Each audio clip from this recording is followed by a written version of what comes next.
why an Iraqi-born man attempted to carry out the country's first suicide bombing. Before his death, Tomor Abdul Wahab al-Abdaly had recorded an audio message promising a jihad or holy war. He'd spent most of the past few years living in Britain, and a house in Luton is being searched. Our security correspondent, Gordon Carrera, has the story. The face of the Swedish bomb plot. Tomor al-Abdaly, a man who'd spent close to a decade living in Britain. Today, questions about what lay behind his attack. On Saturday, a car registered to him exploded on a busy shopping street in Stockholm. Moments later, he was found dead following a second explosion.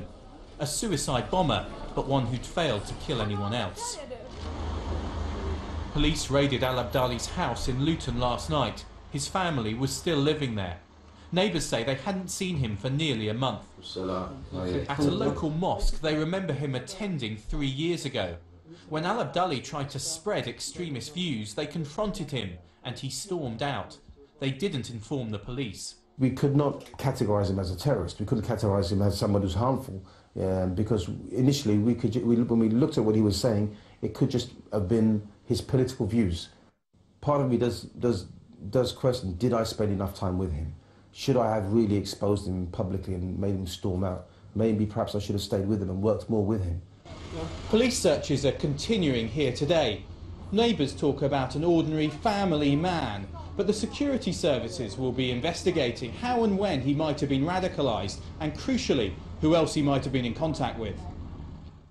So what do we know about Tomor al-Abdaly? He was born in Baghdad, Iraq in 1981. In 1992 he moved to Sweden, where he attended school. In 2001 he arrived in the UK to study at the University of Bedfordshire and settled in Luton with his family.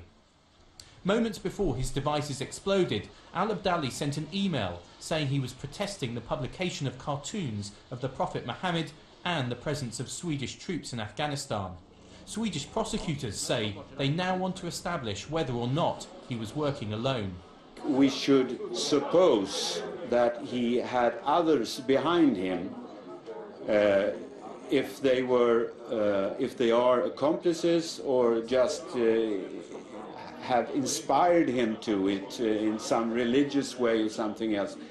Al-Abdaly had expressed extremist views on his Facebook page, and today a jihadist website posted an unverified claim that he'd fulfilled a pledge made to the Islamic State of Iraq, a group linked to al-Qaeda.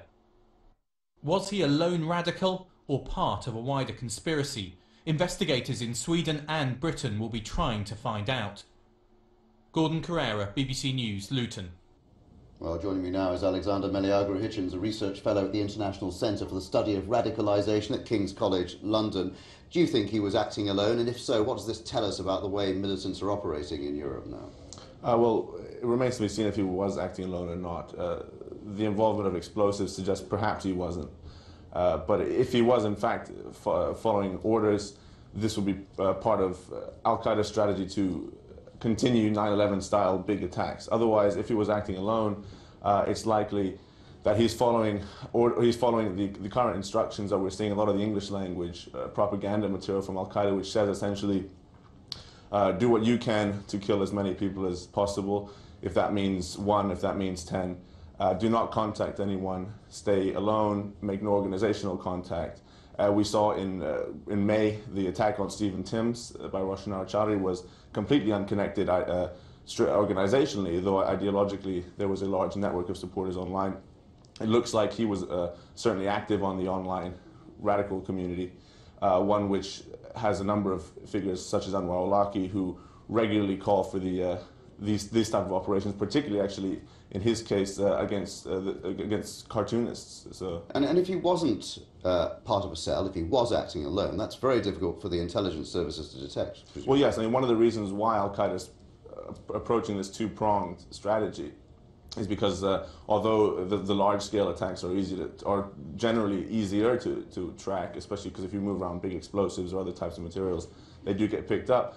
The reason they're pursuing the second part of this approach, which is the lone wolf, is, again, it is scarily difficult to prevent. Russian al-Abdaly was not someone who the security services had any idea about here.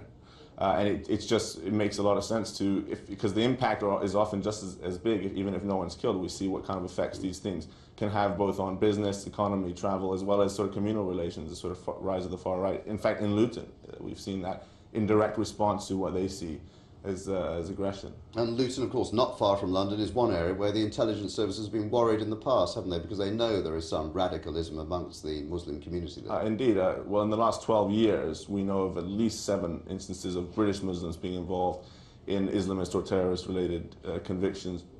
We also know that al-Muhajirun, a now banned jihadist group, which has long called for attacks on troops and supported attacks on troops, was very active in Luton. And it's there, in fact, where they protested against the Anglican regiment and where the EDL sprung from. And this is, again, we're seeing these type of clashes. And it's one of the main centres in London where we're having these type of problems. I suppose there's a downside from the militants' point of view of acting alone. That is that they're not that efficient. I mean, we saw that in a way with this attempt in Stockholm because it failed.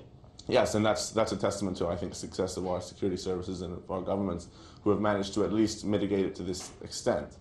And we're going to probably see this kind of thing more often, these type of botched attacks. And in fact, they're not. If he was acting alone, again, it suggests that he probably wouldn't be using explosives because explosives are a very complicated thing to put together alone.